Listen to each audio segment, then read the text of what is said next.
Did everybody hand in their ticket? Because we are still missing 2 tickets or 2 people. Either 2 tickets or 2 people are missing. Good morning. In Holland we say goedemorgen. We have a lot of G's in our language and we pronounce it like so we say goedemorgen. I know it sounds kind of terrible, but that's just the Dutch language. Well, very welcome all of you on this Let's Take a Selfie tour in Amsterdam. Welcome in Amsterdam also. Have you been here before? No. Yes? No? So it kind of depends. Well, actually today we're going on a very nice tour because we're not only going to see the city of Amsterdam, but we're also going now to the countryside first. Yes, and well, I'll first introduce myself. I am Carly. I am your main tour guide for today. And Claudia is also tour guide. That's Claudia. Yeah, and Ron is our driver. He is going to drive us safely to our first destination and so on. So today is a selfie tour, so we also have selfie sticks for you. And Claudia is going to help you to connect your selfie stick to your phone. That's possible by Bluetooth. And so she's going to get up now and walk through the bus, hand out the selfie sticks and help you connect it to Bluetooth.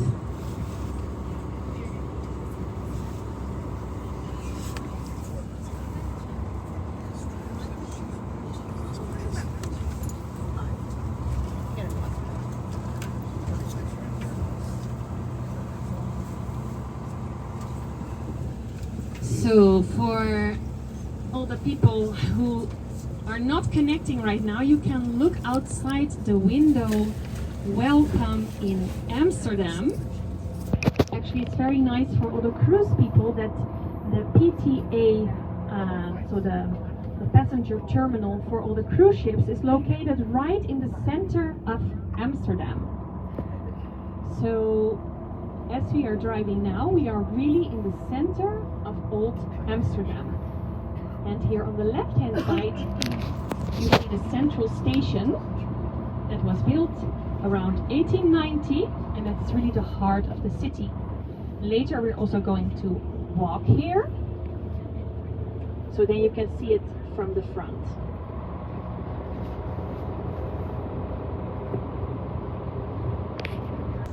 If you don't use it for 15 seconds, it's, sorry, 15 minutes, kind of a difference. Yeah, it seems as if the connection to your phone is lost, but if you then just press the button for a few seconds, it will reconnect again. So in a bit we are going to leave Amsterdam, and I will share some more about this area also.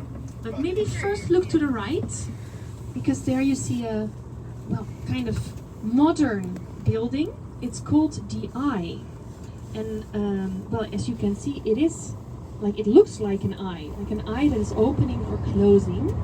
And this building hosts the Eye Museum, which is dedicated to cinema. Here you can also visit the cinema.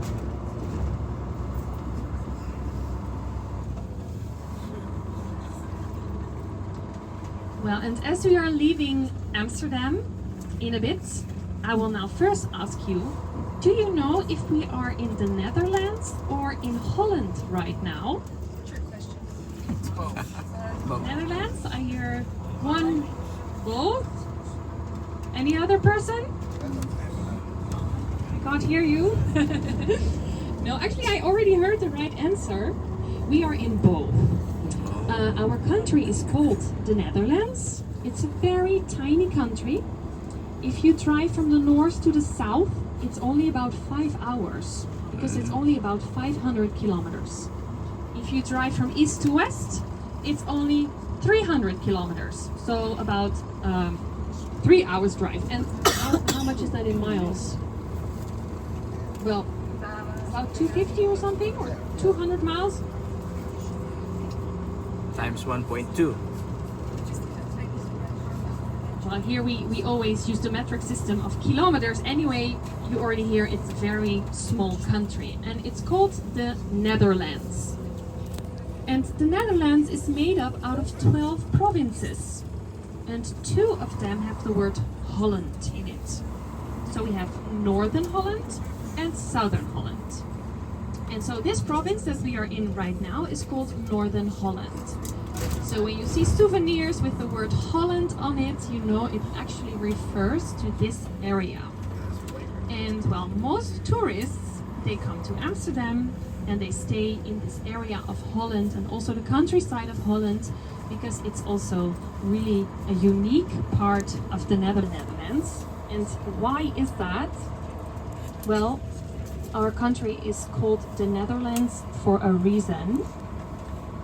Maybe it's hard to imagine for you. It's even hard to imagine for myself, even though I was born and raised here. But everything you see here, all the land here, is actually below sea level. Yeah. Half of the Netherlands is below sea level and therefore also prone to flooding. And all the water here is also artificially regulated. Yeah, and so we've built an intricate system of dikes and dams to keep this land dry. And well, if the dikes would break as we speak, the water would be flowing about 3 to 7 meters from the ground everywhere here. So then we would have to climb on top of the bus or on top of the buildings here on the left. But rest assured, we are completely safe right now. Nothing is likely to happen on this tour, so you can relax. We can go back home.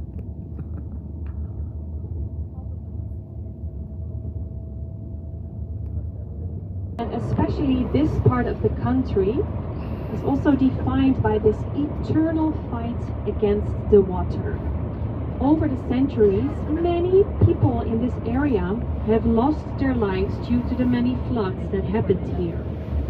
The last big flood that we had in the Netherlands was in 1953, and well, that was in the south of the Netherlands, and then almost 2,000 people lost their lives, and 200,000 acres of land got flooded. But after that we built even better dikes, and well, now the floods are never happening anymore, thankfully. But so already in the 12th century, the first dikes were built in this area. However, they were not strong yet, so many breached. But in the later Middle Ages, the dikes got stronger, also because water boards and committees were formed, and together they could ensure the safety of the land. Yeah, and then also a new concept was created, the concept of the polder. And polder is a Dutch word. There's no equivalent of it in the English language, but it basically means reclaimed land. And so how we did it and how we still do it, I'll try to briefly explain it to you. So people arrived here in this very swampy or even wet area, and then they would build a dike. For example, in the shape of a circle. Then around that circle, on the outer side, they would dig a canal, the ring canal. And then from the inside of the circle, they would pump all the water out over the dike into the ring canal. And then the land in the middle of the circle would fall dry. And that is where people would build their houses. And so, in the Netherlands, half of the country is made out of polder. So also this area, there are actually 4,000 polders in the Netherlands. And well, you can imagine that if you pump out water from a peat ground area or a swampy area, that the ground starts sinking. And that is why all this land here is so far below sea level. I think here it's 4 meters below sea level. Well, it may be nice to know about the Dutch culture. For the people who have already visited, you might already know, is that the Dutch people are very sensible, rational people. But this already dates back from centuries ago. Because to create the polders, everybody had to work together. Farmers, nobles, townspeople, and other citizens, they all had to sit at the same table and agree on matters and work together to build the dikes and to keep their feet dry. And so in Holland we even turned the noun polder into a verb, polderen, and that kind of refers to this consensus model of hearing everybody's feelings, opinions, viewpoints, and then having endless discussions before coming to a compromise and an agreement together and moving on. So yeah, still nowadays the Dutch people are known for being very outspoken also. Everybody has an opinion, doesn't matter your origin or status, everybody has an opinion and wants their opinion to be heard. But we're also very practical. If something doesn't make sense, we simply don't do it.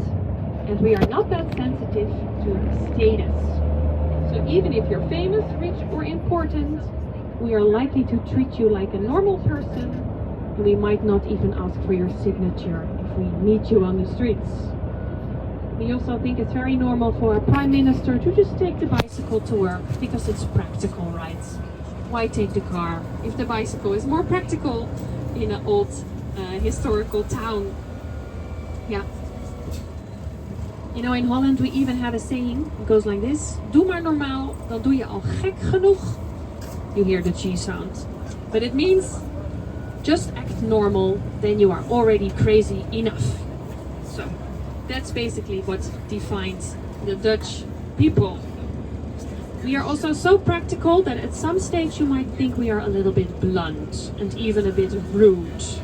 We are very straightforward. So for example, if a Dutch person invites you to their birthday, they will expect you to give an honest answer on whether you are coming or not. So in Holland it's very normal to say, no, I'm not gonna make it, or I don't want to come, I have other priorities, or yeah, it's just impossible to come. And we think it's very normal to be that straightforward, because, well, then at least we know how much pie we should get. We are so efficient and practical that we also don't like spending too much money on food or wasting food. So yeah, when we have a birthday party, we want to know beforehand the exact amount of people that are coming, so we can buy the exact right amount of food and not be left with extra food at the end. Yeah, so if somebody wants extra, there's a problem. You know, it's even that bad that if in Holland, if you arrive at someone's home at 6 o'clock in the evening, unexpectedly, they're very likely to say, oh no, sorry, can you come back later? We're just about to have dinner. And it's very unlikely that someone will say, you can join us for dinner. Because most likely they have cooked the exact amount that they need just for the amount of people that are in the family. Anyway, if you make an agreement, like an appointment, Dutch people can be super nice, of course, still. It's just all about the planning. Yes. Anyway, if on this trip you have a blunt or direct question to me, don't hesitate to ask me. I am Dutch. I can handle it. Yes. So now we have really left Amsterdam, and in a bit you will get to see the polder, the typical polder landscape with green fields and the black and white cows. And so we are going to visit the Zaanse Schans today. And the Zaanse Schans is believed to be the oldest industrial area in Europe. And windmills, the famous Dutch windmills, were all located in this area. And they were used already since 1600 to transform wind energy into mechanical force. So the wind was used to thaw wood, peel and thresh grain, to produce oil from seeds and nuts, and to grind paste, tobacco and mustards. Yeah, now look to the right. This is the typical polder landscape. Completely flat, because, well, when creating this landscape we didn't create mountains or hills. It's just completely flat, and so many little ditches to contain all the water. The polders are very watery. And remember that all the water levels here, so the water level that you see here, is artificially controlled by water pumping stations that pump it around. They are working 24/7, and well, if there would be a power cut, which never happens, but if there would be one, it would take a few hours, depending on the weather, up to a few days before the land would start flooding again. Because the water here is constantly pumped up to higher levels and then eventually into rivers that flow into the sea.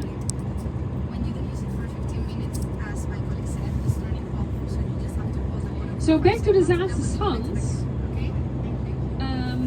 Yeah, it has just always been a very industrial area. And well, in the 19th century, the windmills grew outdated. So then many modern factories were built there. And the cocoa factory is very close from Zaanse Schans. So sometimes when we get off the bus, you can smell the cocoa. It smells very nice, like chocolate.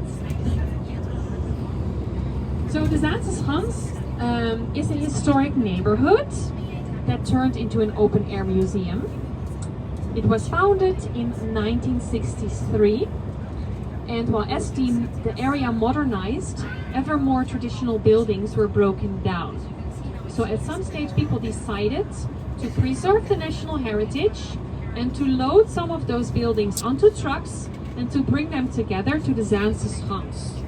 So some craft houses and windmills were all relocated to the Zaanse Schans area. So the buildings that you're about to see are all really traditional old buildings, but they have just been relocated there. And well, originally the Zaanse Schans was meant also as a residential area, but now it's more of an open air museum. When you look to the right hand side, you see the modern factories. Yeah. And in a bit behind it, you will see the traditional windmills. Yeah, so at the Zaanse Schans, we are going to get off the bus and you get time to walk around and to make nice selfies. There's also a clog factory, or a wooden shoe factory. And wooden shoes, they were very popular in this region. They already date back from the 11th century, and they were made from willow wood or poplar wood. and worn by farmers and craftsmen up to the 1950s. Popular, but they're still worn, especially by the older generation of farmers, and even also younger people still wear them. I must confess, I also have a pair at my back door. They're actually quite practical if I just want to step quickly into the garden. Yeah, and so at the Zaanse we don't have a lot of time. We have about half an hour. So you can either walk around yourself and take pictures, or you can join us to the clock factory and see how the wooden shoes are made. They give clock demonstrations and show how they are made using well, modern machines, semi-modern machines. They are actually already 100 years old. When I was 7 and 10, I also went to the Zaanse with my school, and the same machines were then also demonstrating how the wooden shoes were made, as they're still in use today. So back in the days, they really knew what quality was, right?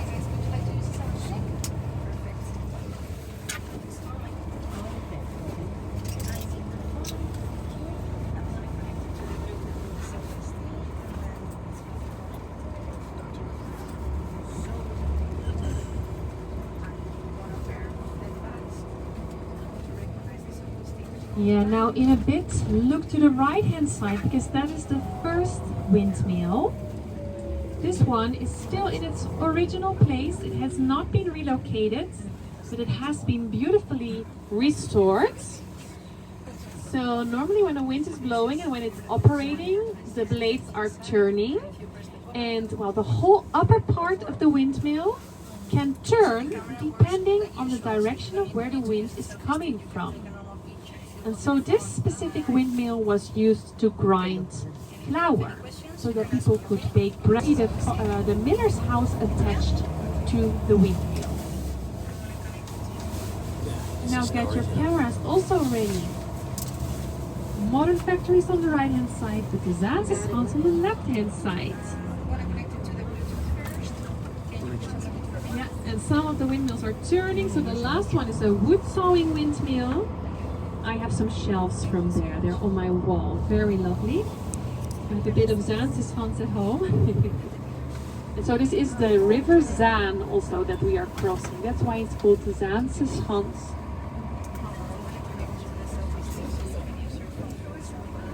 Now you can also already see this traditional architecture of these little greenhouses.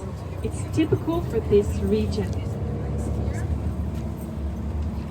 So on Zaanse there's also toilets. If you need to go to the toilet, I can recommend you to go here, because on the second part of our trip, when we go into Amsterdam center, there's less opportunities to go to the toilet. So maybe go here. Guys, if we arrive and any of you wants a selfie stick and I don't have the time to do it, don't worry, downstairs. Yeah, oh yeah, the toilets in the Netherlands always cost 50 cents.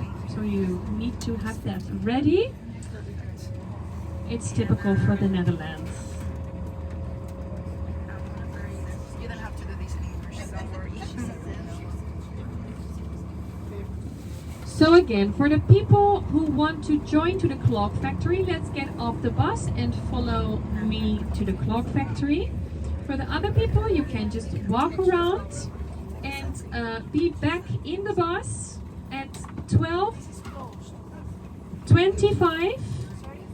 Let's say 12:30 at the latest, because then we must leave back for Amsterdam.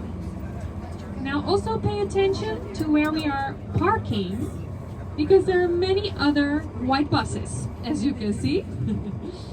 Anyway, we are number 31, which is also the sticker, right, that you have, so that's easy to remember. Now pay attention to where Ron is going to park. Oh, the last bus on the right. That's easy, maybe.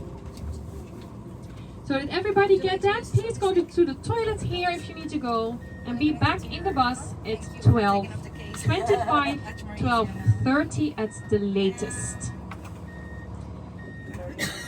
Well, and about the selfies, make a nice face. That's my... Fox, this is the Amsterdam. So we're gonna have a chance to look around. and see the beauty of Amsterdam. So this is the bus, Scania and Mercedes-Benz.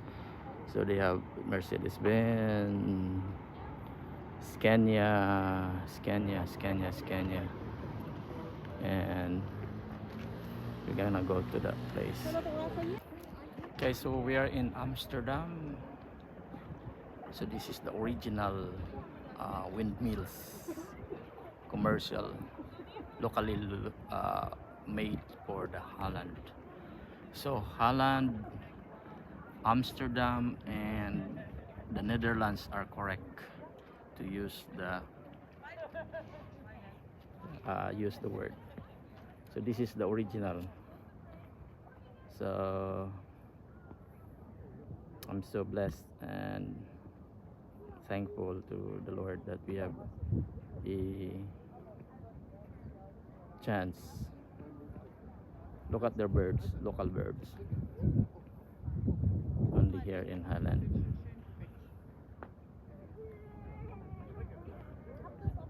There's one of our windmills still working.